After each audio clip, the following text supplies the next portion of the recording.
Bless no lingo time ဒီနေ့အလဲတန်ပြီးကိုလုံးကိုဆက်ပြီးရေးရအောင်နော်ပထမနေ့က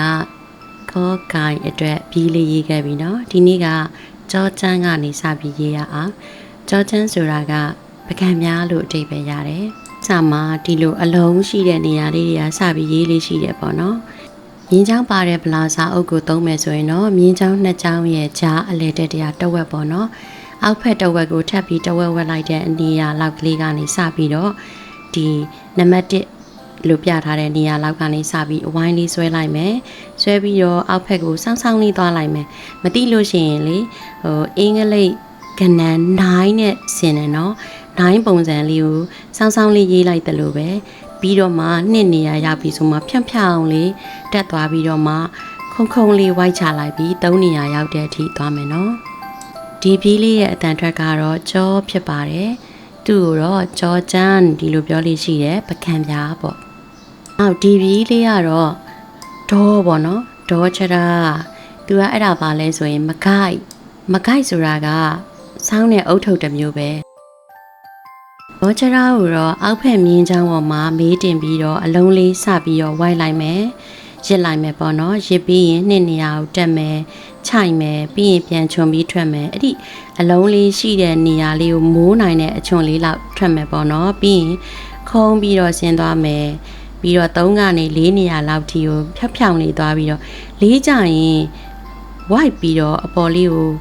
ခုံးပြီးတော့တက်လိုက်မယ်နော်ခုံးပြီးတက်ပြီးတော့ဝိုက်ပြီးတော့မှပြန်ရစ်လိုက်မယ်9နေရာရောက်တဲ့ဒီ4ကနေ9နေရာရောက်တဲ့ဒီခုံလေးဝိုက်ချလိုက်ပြီးတော့မှ6ကနေဝိုက်ပြီးအပေါ်ကိုဖြတ်ထက်လိုက်တယ်လို့ပုံစံလေးဆွဲမယ်နော်ဒေါပတက်ကလည်းဒေါချရာနဲ့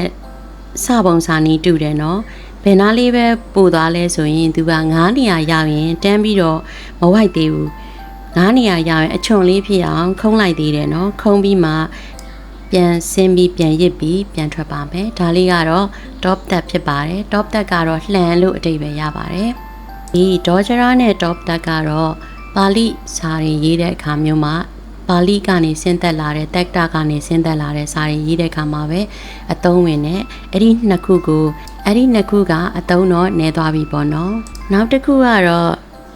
dottic ဖြစ်ပါတယ် dottic က dick ကကလေးပေါ့နော်ဒေါ်သူ့ရဲ့ပြီးတန်ကတော့ဒေါ်ဖြစ်ပါတယ်အဲ့ဒီဒေါ်ပြီးလေးကလည်းသူကဘာနဲ့သွားတူလဲဆိုလို့ရှိရင်6လေးနဲ့တူတယ်เนาะအင်္ဂလိပ်အခရာ9နဲ့တူတယ်9ကိုသူကဒီတကပက်လက်လှန်ပြီးခက်ဆောင်ဆောင်လေးဆွဲလိုက်မယ်1နေရာကစမယ်เนาะအလုံးလေးရစ်မယ်2နေရာဒီသွားပြီးရင်ခုံဖြောင်းလေးမသွားသေးခင်မှာနည်းနည်းလေးညွတ်ခနဲ့ဝင်သွားပြီးမှဖြောင်းလဲရတယ်ဖြောင်းလေးတန်းသွားလဲအဆင်ပြေတယ်ပေါ့နော်ခုံလေးတက်လိုက်3ထိရအောင်သွား3ကနေ4ထိချဖြောင်းလေးပြန်ဆင်းလာမယ်ဒါသည်ဒေါ်ပြီးဖြစ်တယ်နောက်တောပြီးပေါ့နော်တောတောင်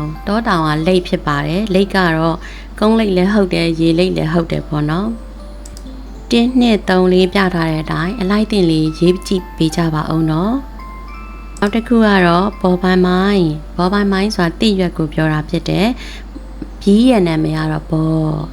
နောက်တစ်ခုကတော့ပေါ်ပလာသူကငါးဖြစ်တယ်ပေါ့နော်ငါအမီလေးလိုပဲလေစောကပေါ်ပိုင်မိုင်းလေးကိုပဲအမီလေးရှည်လိုက်တာဒါပေမဲ့အဲ့ရှည်လိုက်တဲ့အမီကအမြင့်2ဆမတက်ဘူးပေါ့နော်2ဆထက်နည်းနည်းနှိမ့်နဲ့အမြင့်လေးပဲရှိမယ်အဲ့ဒါပေါ်ပလာဖြစ်တယ်ပြီးနာမည်ကပေါ်ပါနောက်ပြီးလေးကတော့အလုံးလေးကနေစရေးမှာပဲเนาะ all and ဖြစ်ပါတယ်သူ့ရဲ့အဓိပ္ပာယ်ကအင်နုံပေါ့နော်ဒေတုမှာတော့